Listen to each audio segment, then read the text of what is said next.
Hello, I'm Sean, and as part of Good Care Month, we are doing a series of interviews with members of One Five. Today, we speak to Megan Galley, a team leader with One File. Thank you for coming in to speak to us today, Megan. Thank you for having me. In your role as a team leader, how do you contribute to providing good care to the individual you support? Can you share an example and that demonstrates the impact of your leadership on the well-being and progress of the individual and the support worker on your team? Yeah, so our aim in home care is to always deliver outstanding care. We do like to sort of skill match our support workers to the people that we support, whether that's a personality compatibility type thing, or if it's someone that can sort of challenge that individual to better themselves, to be more independent. Me, as like a team leader, I do like to sort of manage from the front, so I will put myself on the ground. I do like to get to know the staff's personalities, traits, weaknesses, strengths, and then progress those weaknesses as well, just so that it opens up the diversity for the people that are supporting. I just have more of like a do as I do attitude, and just lead from the front. Thank you. How do you encourage and support the professional development of the support worker in your team? Can you discuss a success story where your guidance and mentorship contribute to a support worker growth and advancement? So supporting professional development and stuff, so I'm always trying to better our support workers, so even if they make errors, it's not so much as a case of telling them off and things. Like I will talk them through the situation, and make it as more of a learning experience just for future if it ever happens again. No day's the same on home care, so sometimes something will happen that you've just never experienced before. Me too. There's sort of two really. I mean, I started off as a support worker on the ground, kind of got to know the service, and then I stepped up to temporarily do the rotors for home care. So I got to know them because I already knew the service. I kind of really fit into that role, and then I sidestepped over to team leader. So I do think that I definitely have the buy-in of the staff because I've done this and I know exactly how they're feeling. It's the same with incident reports as well with staff. If staff are doing incident reports and daily logs, and I will check that, and I will send it back to them and say, add this, remove this, delete this, just so then they better in their knowledge as well. We are starting something on home care where we're going to send out each month like something like educational for them to read. So for example, 1 month it could be safeguarding, and we'll send out some links for them to read about safeguarding. Thank you. As a team leader, what do you consider as the most important aspect of building a cohesive and effective team of support workers? Can you share an experience where teamwork and collaboration played a vital role in delivering exceptional care and support? So it needs to be understood that staff are arguably equally as important as the people we support. Their roles are the most important within One File because after all, it's them that are supporting the people right at the heart of everything that One File value as a charity. It's important to understand how each staff member works, like their personalities, and then like upskilling those weaknesses. It's about being a listener. Because we're on home care, we don't work with the staff face to face.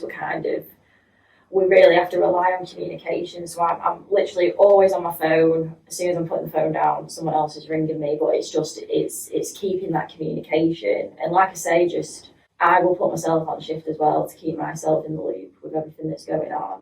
I suppose a time where teamwork has helped in crisis situations, and to deliver exceptional care and support. I mean, every day. I mean, our staff don't work with each other, as in like we don't see each other. So we really have to rely on the teamwork of someone doing their job properly on each shift. So then when the next person comes in, they're not chasing the tail. They are doing what they're supposed to be doing so every day.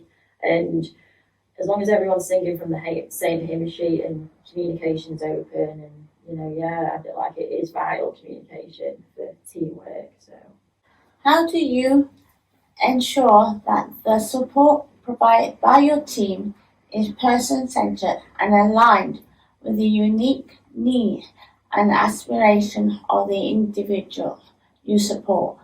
Can you provide an example where your team person-centered approach resulted in positive outcomes? As One Fylde, we always have to embrace the One Fylde values and always have that person-centered approach, and really carry out those 8 key life indicators. We're all about enabling a person and not de-skilling them.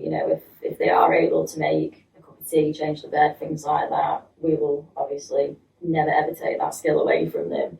I suppose a situation where our person-centered approach has resulted in positive outcomes. I mean, we always want people that we support to kind of achieve things that they never thought that they would be able to do. So, I mean, we had this one person that we support. She was really happy living where she was. Unfortunately, she got told that she had to leave and move somewhere else, and she never thought that she would ever have to move. But now we're supporting her to move.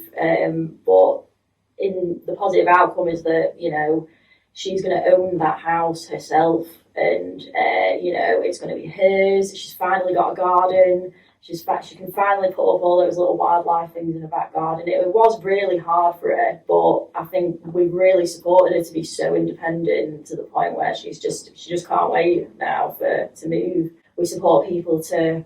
There was one gentleman who always wanted to go to the horse racing, so we supported him to do that. And now he goes twice a year now.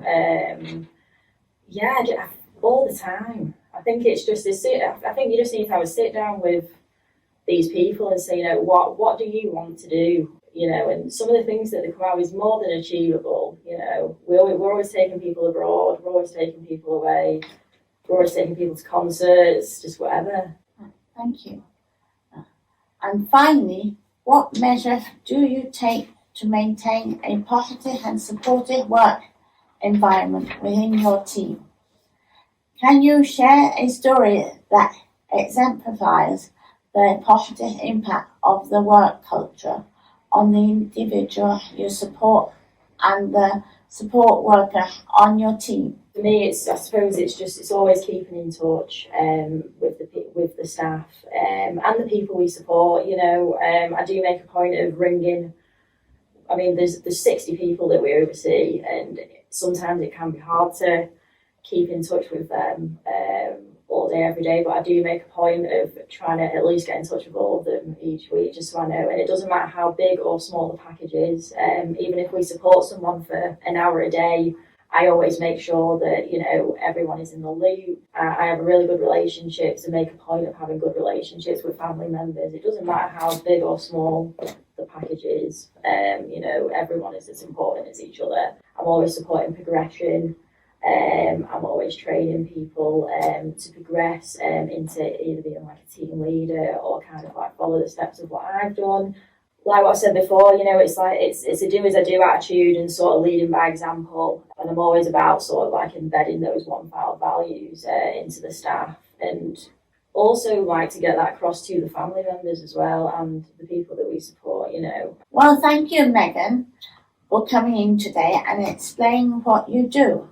It's been really interesting and has gone a long way to promoting what One Fylde is all about, the good care man. Thank you.